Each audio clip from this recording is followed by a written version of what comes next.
Bonjour à tous, bienvenue à Montréal. Je suis arrivé là il y a quelques heures et dans l'avion, c'était quand même 7 heures de vol avec une escale avant.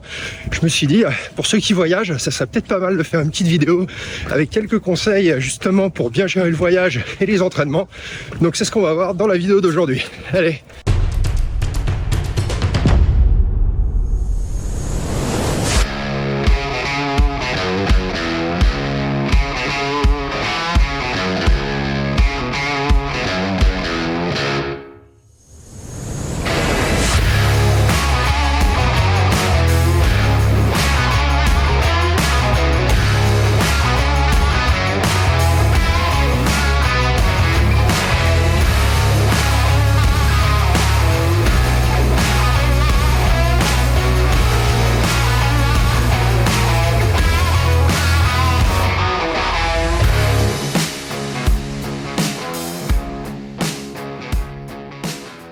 Mais avant de s'y mettre, je voulais juste vous remercier pour l'énorme engouement qu'il y a eu sur la vidéo sur le Norseman.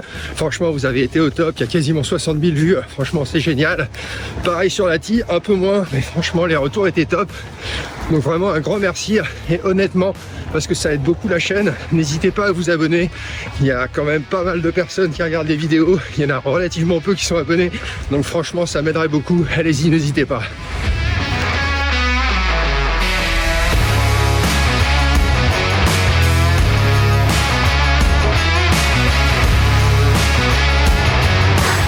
Bon, premier conseil, quand vous voyagez, si vous avez pas mal d'heures de voyage vers l'est ou l'ouest et potentiellement donc un gros décalage horaire, n'hésitez pas à vous servir du jet lag pour caler des entraînements tôt le matin. Il y a des risques que vous vous réveillez assez tôt pendant la nuit. C'était mon cas, je me suis réveillé à 5h et là, quelle heure il est? Il est 6h16 et j'ai déjà quand même un petit peu plus de 20 minutes dans les jambes. Donc n'hésitez pas à utiliser ce temps-là pour caler un entraînement. Il n'y a pas besoin que ce soit un entraînement très solide, ça peut juste être une sortie en endurance. C'est ce que je vais faire là, ça va être une petite heure, 1h15, pas grand-chose. Mais au moins, ça vous permettra d'envoyer un petit peu, ça vous permettra de faire tourner les jambes, de vous débarrasser peut-être un petit peu de la fatigue du voyage. Et honnêtement, une fois qu'on a fini son entraînement, il est 7h du mat, on a déjà calé ça dans la journée, c'est quand même pas mal. Bon allez, moi je continue, il me reste encore quelques kilomètres et je vous dis à tout de suite pour le deuxième conseil.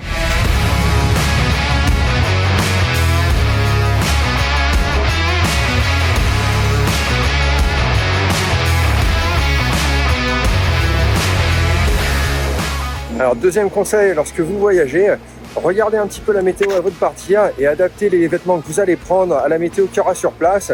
La douche part, il faisait quand même une trentaine de degrés à tout moment de la journée quasiment. Et là j'arrive, il fait on va dire 12 degrés le matin. Donc forcément j'ai pris quelque chose à manches longues, j'ai pris quelque chose d'un petit peu plus chaud. Ça me permet de courir à l'aise, de ne pas avoir froid et de profiter de ma séance.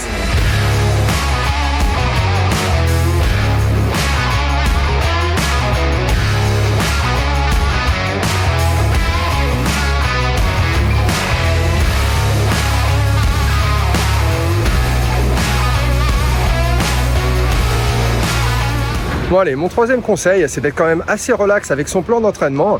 Pendant la durée de votre voyage, il est fort probable que vous n'arriviez pas à vous entraîner comme il faut en natation, en vélo ou en course à pied.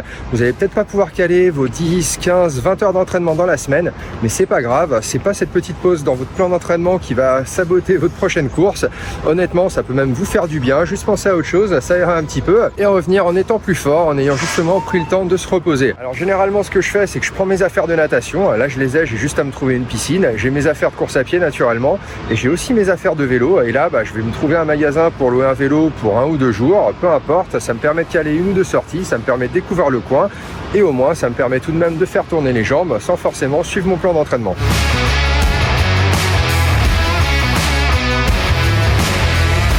Là, honnêtement le cadre ici c'est quand même un truc de ouf hein. Franchement. Bon allez, quatrième conseil, c'est dans la suite du troisième. Honnêtement, ne stressez pas parce que vous sortez de votre plan d'entraînement, que vous suivez pas ça à la lettre. C'est pas grave, ça peut vous faire que du bien. Le fait de juste penser à autre chose, le fait de laisser le corps se reposer, le fait de baisser un petit peu le volume, le fait de baisser un petit peu l'intensité, ça va pas poser de problème. Alors si vous faites ça 2 semaines avant votre course, forcément, ça risque de coincer un petit peu. Mais là, par exemple, je suis encore à allez, on va dire un mois et demi, un gros mois et demi de l'Ironman Israël qui est mon prochain objectif. Et honnêtement, il n'y a pas du tout de stress, c'est pas très grave. Je vais quand même pouvoir caler quelques entraînements, mais c'est pas ça qui va me saboter la course. Donc honnêtement, allez-y l'esprit tranquille, profitez de vos proches, profitez de vos amis, profitez de l'endroit où vous êtes et revenez tranquillement à l'entraînement une fois que vous revenez à la maison.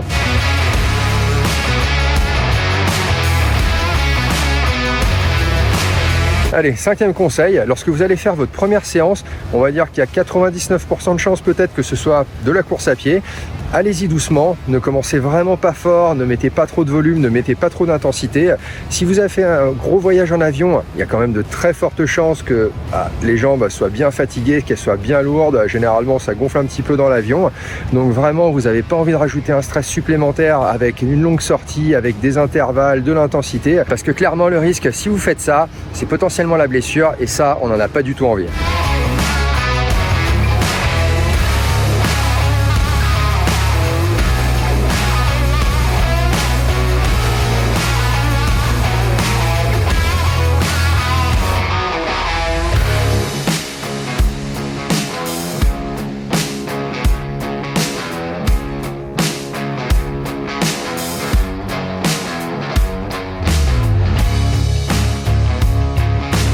Allez, 6e et avant-dernier conseil, lorsque vous allez voyager, surtout si vous avez un gros jet lag, forcément vous n'allez pas être super frais, vous allez avoir envie de dormir à peu près à n'importe quel moment de la journée.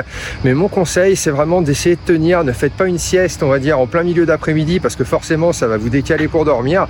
Essayez de repousser petit à petit, jour après jour, d'une heure, le moment où vous allez vous coucher ou essayez de tenir un petit peu.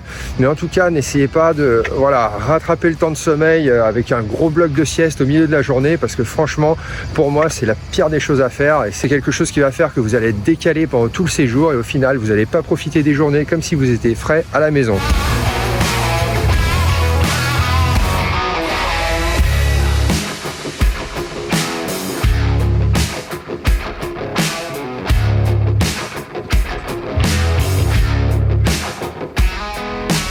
Allez, dernier conseil, pour moi, ce genre d'occasion, c'est vraiment l'opportunité de faire des choses que je fais pas régulièrement à la maison ou alors que je fais vraiment pas du tout. Par exemple, je déteste me lever tôt le matin et partir direct pour un entraînement. Quand je suis en vacances, généralement, c'est ce que je fais. Comme ça me permet d'avoir toute la journée libre. Pareil, doubler en course à pied, c'est généralement quelque chose que je fais pas non plus parce que je suis pas coureur. Il faut que j'enchaîne quand même avec du vélo et de la natation. Et en vacances, parfois, c'est quelque chose que je fais et qui, au final, ça peut créer des adaptations, ça peut être utile dans le cadre de ces entraînements triathlon ou alors tout simplement dans le cadre de ces entraînements d'endurance. Mais c'est aussi quelque chose qu'on n'a pas forcément l'opportunité de faire chez soi, mais qu'on peut prendre le temps de faire en vacances.